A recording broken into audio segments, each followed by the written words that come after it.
Assalamualaikum guys, berjumpa lagi kita di Mat Tata Channels. Okay, hari ni aku nak share dengan korang macam mana sebagai seorang non-Sarawkian nak travel ke Sarawak dalam masa pandemik sekarang ni lah. So ada banyak sekatan-sekatan dan SOP-SOP yang perlu dipatuhi oleh kita yang nak travel ke Sarawak pada masa sekarang ni. So sekarang aku di pusat kuarantin pusat kuarantin infra di Kuching, Sarawak, Samarahan lah. Aku nak kongsi dengan korang macam mana aku sebagai seorang non-Sarawkian travel ke Sarawak pada masa sekarang lah. Lebih-lebih lagi khas untuk yang daripada Sabah. Yang pertama sekali, anda kena tahu your purpose of visit ataupun tujuan anda nak masuk ke negeri Sarawak. Okay, Sarawak takkan benarkan anda masuk suka-suka untuk melancong, untuk membeli belah, untuk berjumpa kawan, memang tak boleh. So ada beberapa perkara ataupun beberapa situasi je dibenarkan masuk. So itu anda boleh cek di laman web SDMC ataupun boleh cek di Facebook SDMC, Sarawak Disaster Management Committee. So kalau anda tengok kat situ, dia nyatakan tujuan penting masuk ke Sarawak. So tujuan penting ni berjumpa dengan ahli keluarga yang sakit, meninggal, sakit tu pun sakit kronik yang uzur. Lepas tu bagi tujuan perubatan anda masuk ke negeri Sarawak, ataupun anda masuk ke negeri Sarawak atas urusan pekerjaan ataupun career lah, contohnya macam saya. Okay, so first kali kena clear purpose of visit dan kena check dengan SDMC sama ada purpose anda tu dibenarkan masuk atau tidak. So yang keduanya adalah anda harus selepas anda clear anda punya purpose of visit dan anda check, anda boleh pastikan benda tu boleh masuk ke negeri Sarawak. So yang second adalah anda perlu mencari tarikh yang sesuai, the right date untuk anda travel ke negeri Sarawak. So find the right date, dapatkan tarikh yang sesuai. Kalau saya prefer MAS, sebab MAS ni jarang cancel or delay dia punya flight. So untuk waktu sekarang ni, pandemic ni, bagus kalau anda dapat confirmkan flight.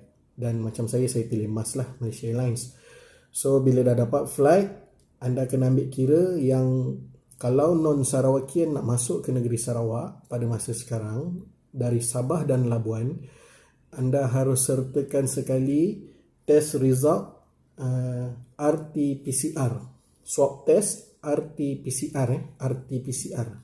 So RT-PCR ni dia bukan yang murah RM80, RM120, RM160 tu, itu dipanggil RTK antigen ataupun RTK AG. Yang tu swab yang murah lah, bukannya macam harga RT-PCR tadi. So yang RT-PCR tu biasanya berharga 300 dan ke atas, dan biasanya result dia akan keluar dalam paling awal dalam 24 jam. Paling saya dapat lah 24 jam paling awal, dan harganya memang mahal lah kalau 24 jam tu. So biasanya dia akan keluar dalam tempoh 48 jam. Okay, so bila anda dah dapat RT-PCR punya test result ni, anda terbang pada 30 hari bulan macam saya. So selewat-lewatnya 28 hari bulan anda kena buat swab test. Okay, selewat-lewatnya. Kalau anda buat pada 29 memang tak sempat lah. Kalau besoknya tu nak flight, tak sempat dah anda nak buat untuk RT-PCR. Kalau antigen okey, kalau RTK-AG okey, sebab dia boleh dapat result dalam tempoh 1 jam pun boleh dapat dah. Okay, so kena ambil kira timing untuk anda beli flight, untuk anda buat swab test kena ngam. Okay, bila je anda dapat result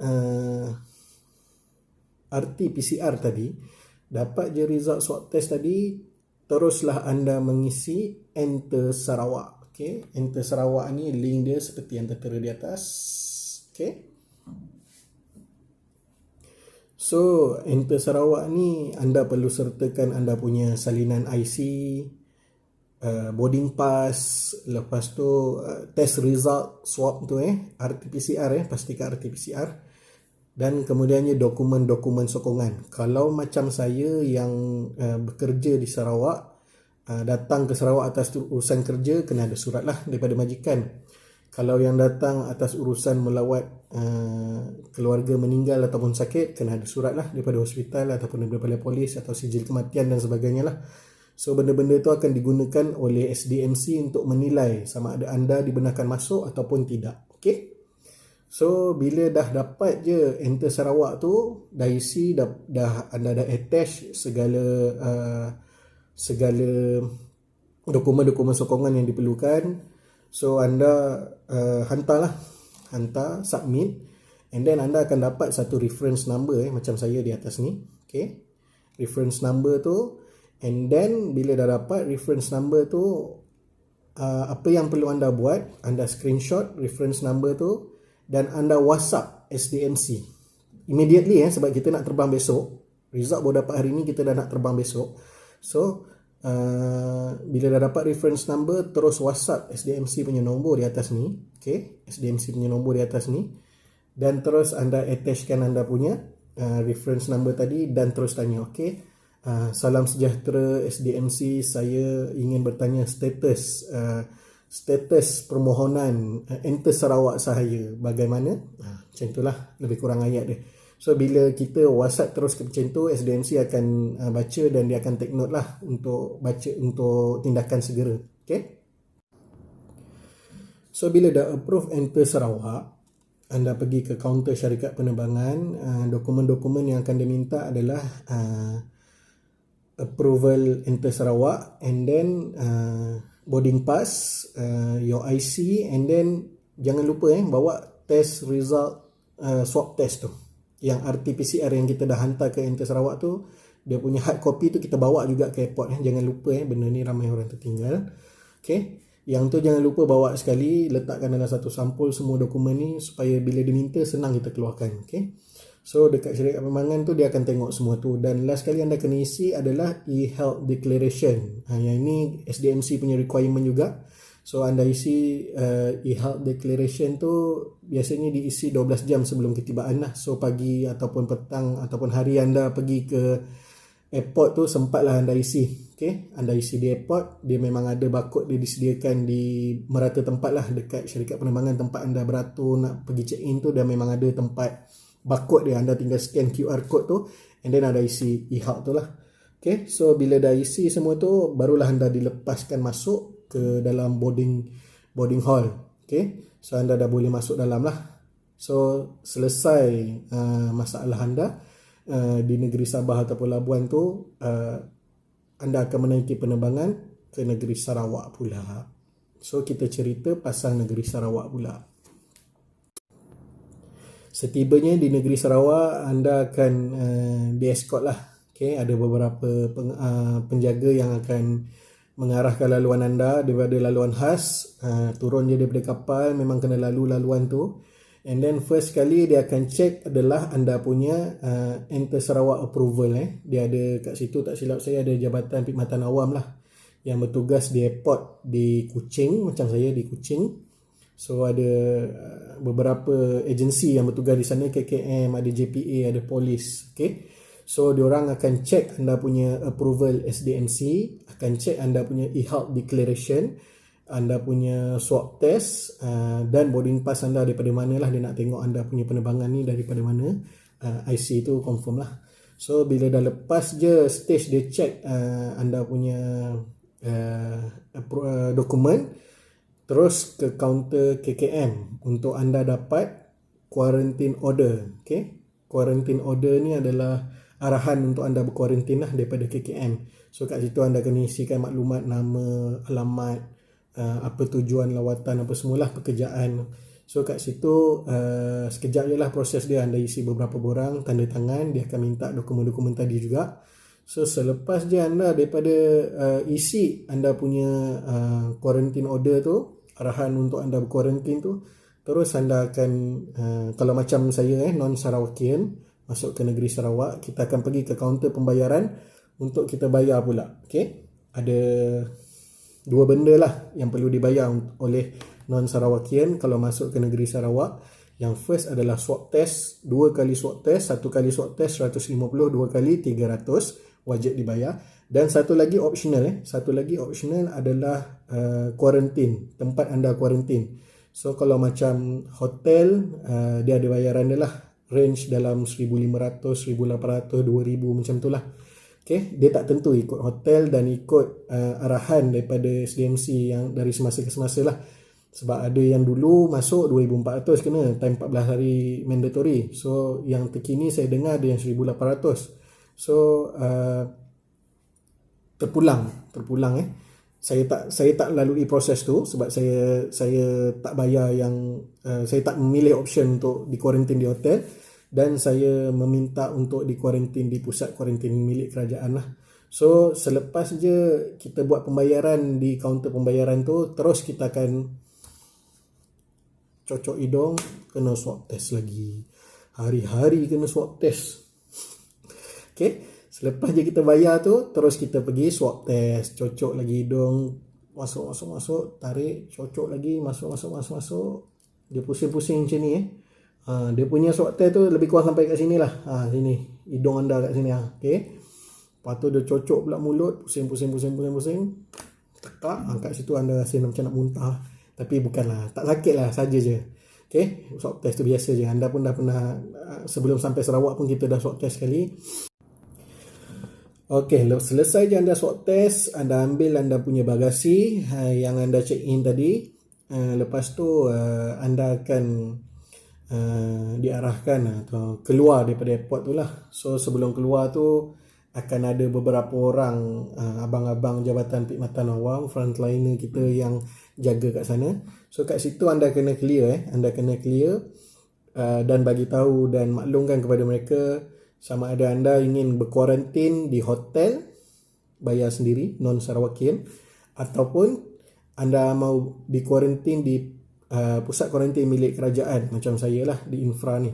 Tetapi untuk kuarantin di pusat kuarantin milik kerajaan ni, contoh Infra dan Unimas lah buat masa sekarang, tertakluk kepada kekosongan yang ada. So tak semestinya anda dapat, ikut nasib. Macam saya ada kekosongan, alhamdulillah, so saya dapatlah